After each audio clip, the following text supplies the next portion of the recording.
गुरु और ब्राह्मण की सेवा करना क्षत्रियों का धर्म है। कबीरदास जी भी कहते हैं, गुरु गोविंदों खड़े ताकि लागे पाए, बलिहारी गुरु आपने गोविंद दियो बताए। बिना गुरु के जीवन जो है कभी शुरू नहीं हो सकता। तब ब्रह्मा जी ने कहा, इंद्र एक काम करो, तुम विश्व रूप को क्या करो, अपना गुरु बनाओ। बृहस्पति ने तुमको श्राप दिया है, अब उसके पास भी तुम जाओगे, उसके पास तुम जाओगे तो तुमको ज्ञान देने वाला नहीं। इसलिए तुम क्या करो, विश्व रूप को अपना गुरु बनाओ।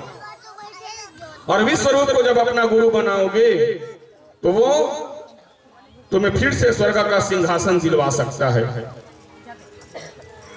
उसी समय विश्व रूप के पास में क्या करते हैं, चले जाते हैं और जाकर के विश्वरूप के पास में चले गए। कौन?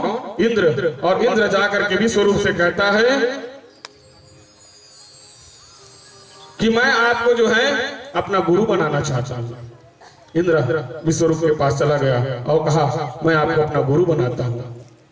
तब विश्वरूप ने कहा, देखो हम आपको अपना शिष्य स्वीकार करेंगे। विश्वरूप कह रहा है, हम आपको अपना शिष्य स्वीकार करेंगे, लेकिन हम अपने निजी जीवन में क्या करते हैं, हम अपने निजी जीवन में क्या करते हैं ये तुमको पूछने का या बताने का जरूरत नहीं है इंद्र। तब हम आपको अपना शिष्य स्वीकार करेंगे। तो ये मत बोले कि गुरु जी ते का करत हस, ते कहाँ आथस, गुरु ते कहाँ जाथस, तो पूछे का अधिकार नहीं। गुरु अपना स्वतंत्र है भैया, कहाँ आ रहे हैं, कहाँ जा रहे हैं, आपको जरूरत है तो आप उससे मिलने के लिए जाना, हमको कभी कभी पूछना मत। इंद्र को स्वर्ग का सिंहासन चाहिए था, इसीलिए इंद्र ने कहा, हम आपसे कभी नहीं पूछेंगे। और इंद्र विश्वरूप को अपना गुरु बनाता है।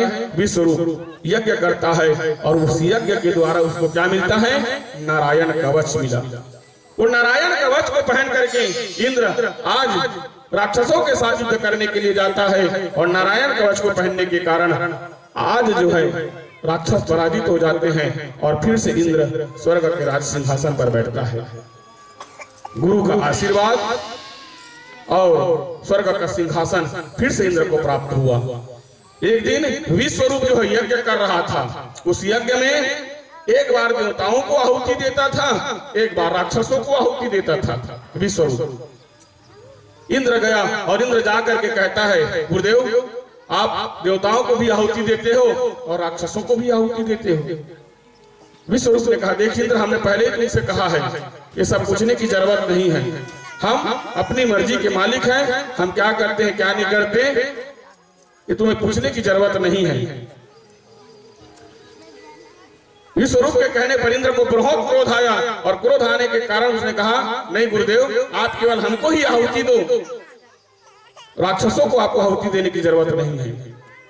दोनों में बात जो बढ़ते गया और बात इतना बढ़ा कि इंद्र को गुस्सा आता है और गुस्सा आकर के अपने गुरु के ऊपर तलवार चला देता है। जैसे ही तलवार चलाया है एक ब्राह्मण के ऊपर, उसी समय उसको ब्रह्म हत्या का पाप लग जाता है।